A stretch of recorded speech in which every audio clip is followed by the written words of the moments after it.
LGBT rights have been widely disputed since the general population learned of them in the 1950s. Many people feel strongly about what gay and lesbians should be able to do or not do.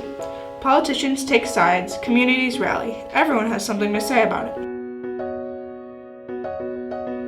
Since the movement became known in the 1950s, it has grown continuously. People have joined it, and others have spoken out against it.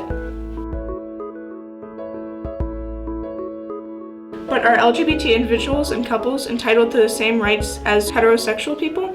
Judith Rader, a nurse who worked during the AIDS epidemic, shares her experiences with LGBT citizens. I remember there was a time when, I don't know, I'm not sure how old I was, but I would hear teenagers say, "Oh, that's so gay." And I always thought that was such an insult to use that as a derogatory term for somebody who, whatever they were doing. It's just, that's not acceptable in my opinion. Gay marriage, if there's a committed couple and they love each other, like my friend, they should be able to live together with all the legal rights that come along with it.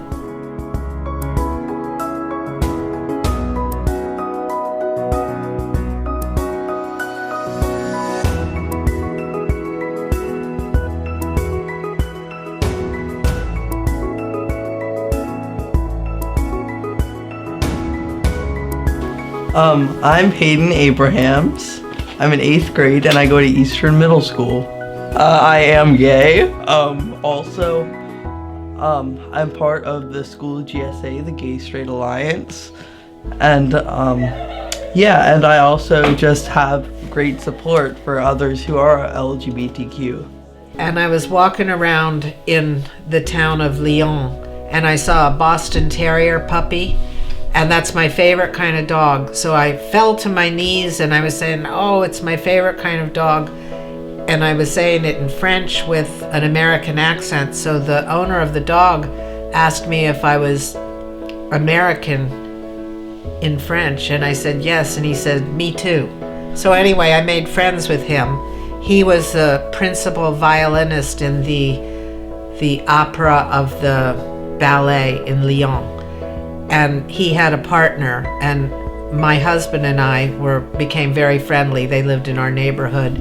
So that was the first time I made a friend that was gay in France. Well, I feel like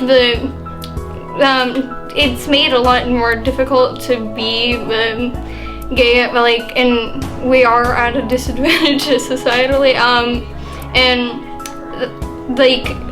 there's a lot of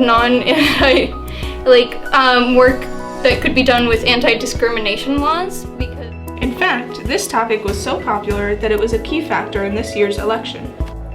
I will always support your church and defend your right to worship, always. I will always be there. I was, I think, the first and only First Lady ever to march in a gay pride parade back in the late 1990s. So I have been an advocate, a vocal, visible advocate for equality and against discrimination.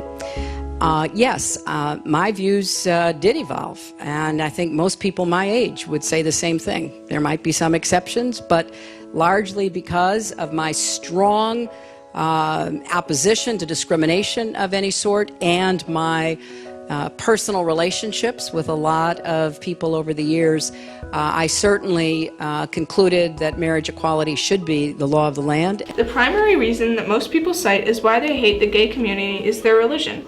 Christians will tell you that the Bible discourages homosexuality. Muslims say that it must be punished by death.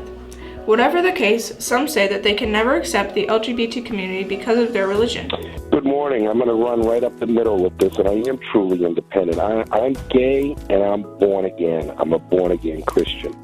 And this week we celebrate the resurrection of Christ on Sunday. And let me remind my fellow Christians that God is love.